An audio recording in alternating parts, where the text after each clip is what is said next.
So the Bible says, in the last days there shall be doctrines of devils, and the Bible says that we are not ignorant of his devices, Satan. So it's important that in the last days we are to be aware of what doctrines that Satan will use to deceive the whole world, to prepare his new world order. So one of the interesting things that you're going to notice about the Antichrist is look at Zechariah chapter 11, verse 16 through 17. For lo, I will raise up a shepherd in the land, which shall not visit those that be cut off, neither shall seek the young one, nor heal that is broken, nor feed that standeth still, but he shall eat the flesh of the fat, and tear their claws in pieces. Woe to the idle shepherd that leaveth the flock! The sword shall be upon his arm, and upon his right eye. His arm shall be clean dried up, and his right eye shall be utterly darkened. Okay, so notice right here that Zechariah chapter 11, verse 16 through 17, it's talking about this idle shepherd, whoever he is, whoever this idle shepherd is. But God's going to send a idle shepherd. So notice, one, he's an idol. Two, he's going to feed off the land. So he's a conqueror. So that's another thing.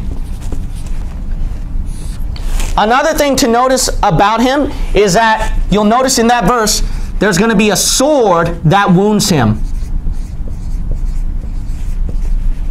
So these are the clues to what this shepherd is. And when you compare that with, go to Revelation 13. Revelation 13. Thus we identify who this idle shepherd is. And that is the Antichrist. That is the Antichrist. Revelation chapter 13, and we will look at verse 3. Revelation chapter 13, and we will look at verse 3. So let's see these clues about Zechariah 11, if it matches with the Antichrist. Revelation chapter 13, and we will look at verse 3. The Bible reads right here, and I saw one of his heads as it were wounded to death, and his deadly wound was healed, and all the world wondered after the beast. Okay, I forgot to add another clue, but remember as Zechariah 11, his head is injured. It mentions his right eye, right? Yeah. So he receives a head injury. So this head injury is more specifically located at his eye.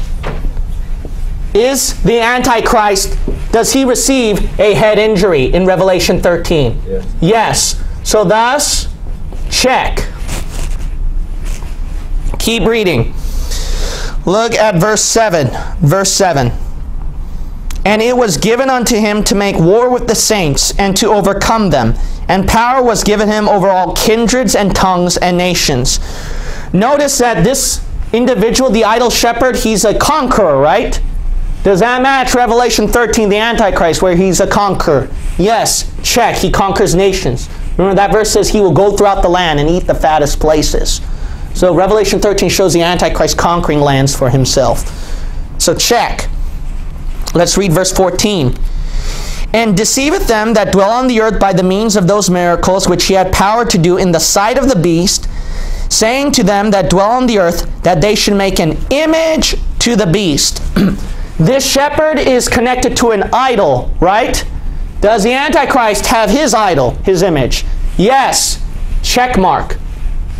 Guess what the modern Bibles did? No. Mistranslation. They must have made an error in the word. It's not this kind of idol. It's this idol. Totally different meaning. No, when they got rid of this, you know what they got rid of? Yeah. The Antichrist will have an idol to worship. Yeah. This ain't some lazy shepherd. You think this guy is lazy? He's not lazy. He's eating up the lambs. Right. Let's keep reading right here. Notice the next part of verse 14. Which had the wound by a sword and did live. Okay, check. He had a sword wound, right? The wound by a sword. Boom. There's no doubt this is the Antichrist. Right. So we notice right here that Zechariah 11 is undoubtedly referring to the Antichrist. Now back at Zechariah chapter 11 and verse 17, what did you notice about this Antichrist? What is Satan's ruler his new world order and king is represented as. If you look at Zechariah chapter 11 and verse 17, it says, "Woe to the idle shepherd that leaveth the flock. The sword shall be upon his arm and upon his" what? "Right eye. His arm shall be clean dried up, and his right eye shall be utterly darkened." You know what the Antichrist is known for? He is known to be a cyclops. He is known to be a pirate. He is known to be the all-powerful eye.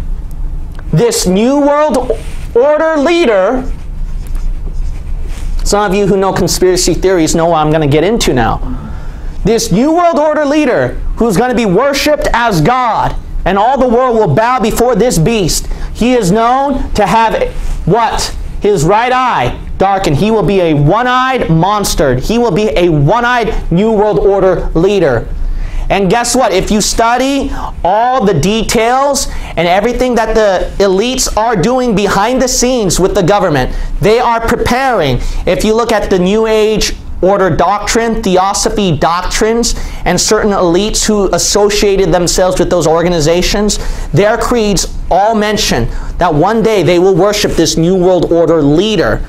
And it also mentions about something Masonic about the eye. Didn't you know that? So here's the quote by Blavatsky. She was the one that was one of the founders of the Theosophical Society, major player among these cults. So it's called The Third Eye and the Pineal Gland. And this is, you can find it in their website, Blavatsky's Theosophy Group, UK, The Teachings of H.P. Blavatsky and the Masters. And they give a quote from one of her books. It's, I believe, from The Secret Book of Daizan, Secrets and Doctrines, 1.27. So if you look at that, it's going to read this. In Hindu esotericism, it is called the Eye of Shiva, while in the esoteric Buddhism of Tibet and the Trans-Himalayan regions, it is referred to as the Eye of the Dhamma. So notice right here that different Eastern religions consider this as a deified thing. This is by Madame Blavatsky. Alone, the one form of existence, stretched boundless, infinite, causeless, in dreamless sleep and life, pulsated unconscious in universal space, throughout that all presence, which is sensed by the open eye of the Dhamma. But where was the Dhamma when the Alaya of the universe was in Paramartha and the great wheel was Anupadaka? So she connects this with something deified right here. This all-seeing, powerful presence of the universe. So you'll notice right here that the Theosophical Society, who are ready for the New World Order, they believe in that. And then if you look at some of these elites, what organizations they associated to, that is one of their deified beings when you go high up the ladder. But here's something very interesting that you don't know about, that it's already in our government. It's already in our government. It's called George Washington. The $1 bill. If you don't believe me, you can take out your wallet right now. What do you see?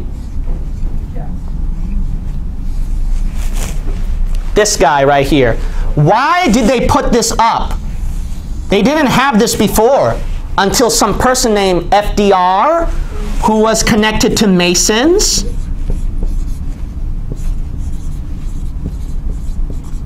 had this. How about that?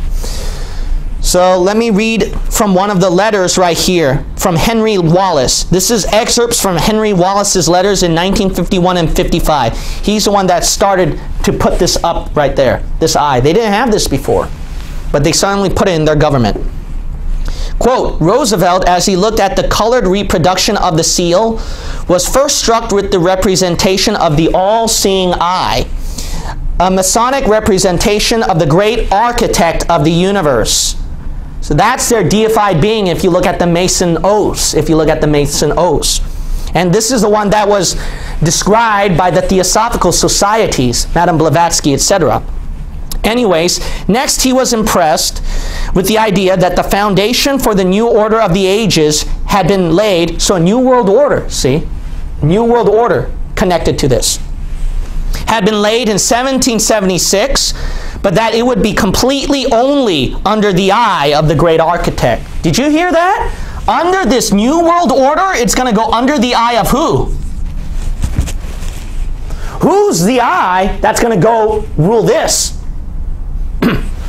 Ooh. Let's keep reading right here.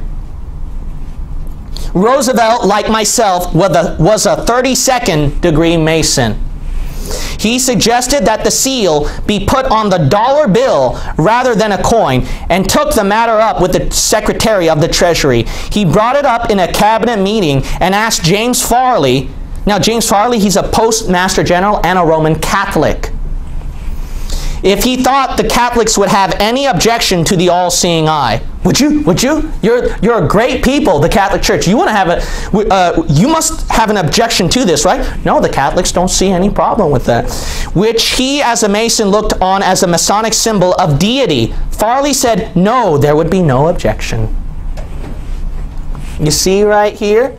Now, if you look at my other videos about the elites, if you look at all these big shots and you go connecting to the pyramid, what's very interesting is that with these elites who want the New World Order, you're going to see them connected to what? You're going to see them connected to these guys. Catholics, Masons, Theosophical Society.